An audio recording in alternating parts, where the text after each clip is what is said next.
Pemirsa NTB 1, baru saja berakhir pertemuan antara DPRD NTB dengan PT Aman Mineral, perusahaan pertambangan yang beroperasi di Kabupaten Sumbawa Barat, di mana pertemuan ini berkaitan dengan agenda pemanggilan oleh DPRD NTB sebelumnya kepada PT Aman Mineral terkait dengan keuntungan laba bersih yang belum disetorkan PT Aman Mineral kepada Pemprov NTB sebesar 105 miliar.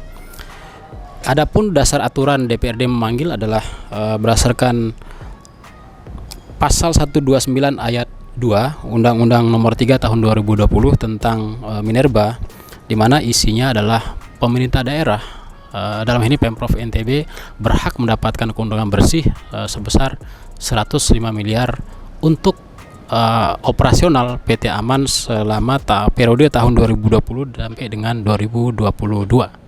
Selain hadir dari pihak PT Aman Mineral sebagai pihak yang diklarifikasi, hadir juga pemerintah Provinsi NTB yang dalam ini diwakili oleh Asisten 3 Setda Provinsi NTB, Haji Wirawan Ahmad.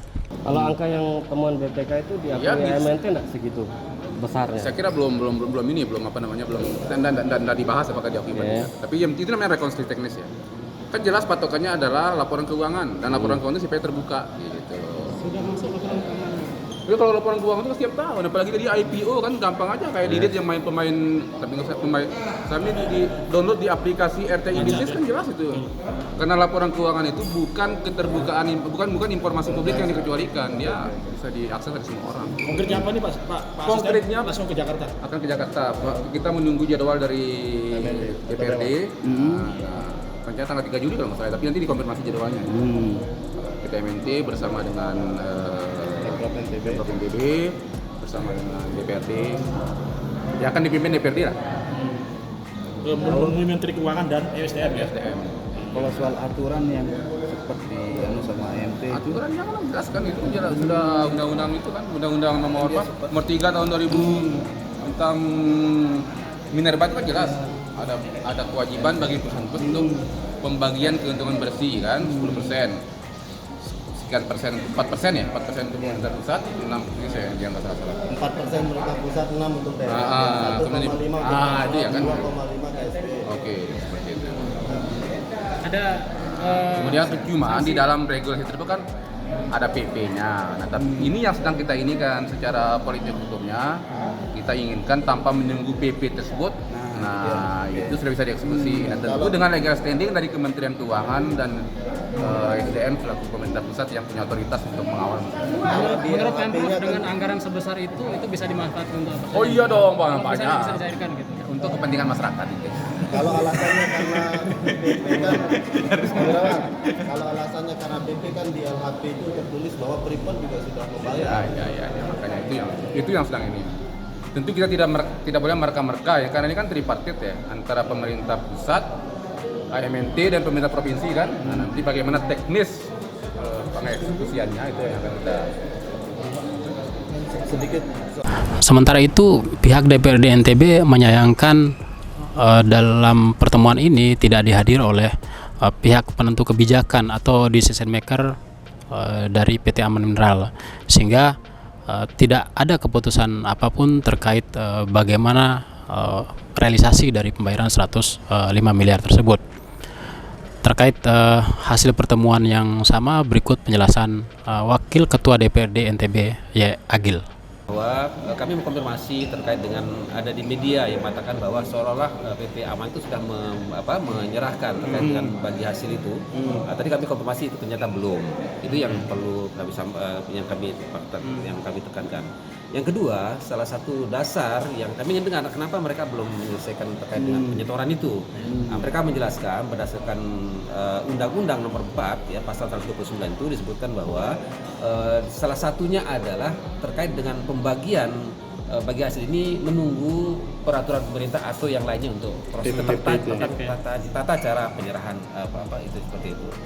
Nah, itu yang kami sampaikan pada PT Aman bahwa yang utama sebenarnya ini adalah ada goodwill, political will daripada perusahaan yang beroperasi di Nusa Tenggara Barat ini. kalau memang dasar kajian mereka itu terkait dengan pasal 129 ayat saya lupa ya, ayat 3 atau apa itu yang mengharuskan PP untuk tata cara penyerahan itu, tapi kenapa seperti Freeport itu mereka bisa melakukan persembahyangan itu? Ya, itu yang itu artinya kan perlu ada kajian-kajian khusus. Sehingga kami juga tadi menghadirkan dari beberapa penasihat kita katakanlah ahli dari DPRD yang menyatakan beberapa clue yang disampaikan bahwa pandangan-pandangan hukum, yang mana pandangan-pandangan hukum yang disampaikan oleh kita kata staf ahli tadi, mungkin itulah yang dijadikan legal standing oleh Freeport sehingga mereka mau menyerahkan terkait dengan kewajiban bagi hasil itu. Ini yang kami sampaikan pada mereka. Sementara kita nanti dalam konteks untuk bertemu di kementerian, political ini perlu dibicarakan di internal manajemen kita.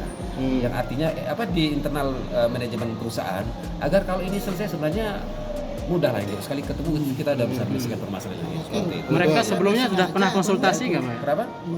Enggak, kalau masalah ini kan kita nggak tahu kalau masalah sengaja apa tidaknya ya. Tapi mereka punya pandangan-pandangan hukum. Yang salah satunya mungkin dari pandangan hukum dari mereka itu adalah mengikuti apa yang termaktub dalam Undang-Undang Nomor 4 ya, pasal 39 itu, bahwa harus ada PP dulu baru mereka tata cara terkait dengan penyerahan itu. Tapi mereka pernah konsultasi nggak ke Dewan atau ke eksekutif terkait? Mereka pernah konsultasi nggak, Pak ya? Ya karena konsep ini kan mungkin mereka kami justru baru mengetahui masalah ini setelah ada teman LHPPK. Itulah sebabnya kami tadi mengundang TAPD juga. Yang TAPD sudah menjelaskan bahwa sudah bersurat ya sekian lama kepada PMT, ada tanggal-tanggal dan sebagainya, itu menunjukkan bahwa sesungguhnya itu proses itu sudah mereka lakukan di Pemprov. Nah, sehingga kami menyadari bahwa ini sudah dilakukan dengan sungguh-sungguh oleh Pemprov, sehingga di sana kita menyepakati karena di sini yang hadir dari AMT bukan decision maker, ya kita harus ketemu langsung nanti di Kementerian Keuangan dan juga SDM. Dan kita akan mengundang supaya kita katakanlah manajemen inti di AMT hadir. Tepatnya tanggal berapa nanti? Mudah-mudahan rencananya tanggal 2 sampai dengan 3 Juli ya.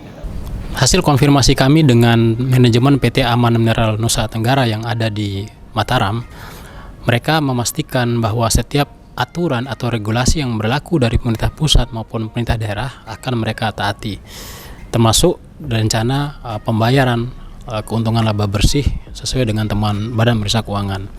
Mereka juga memastikan akan menghadiri pertemuan di Kementerian Keuangan.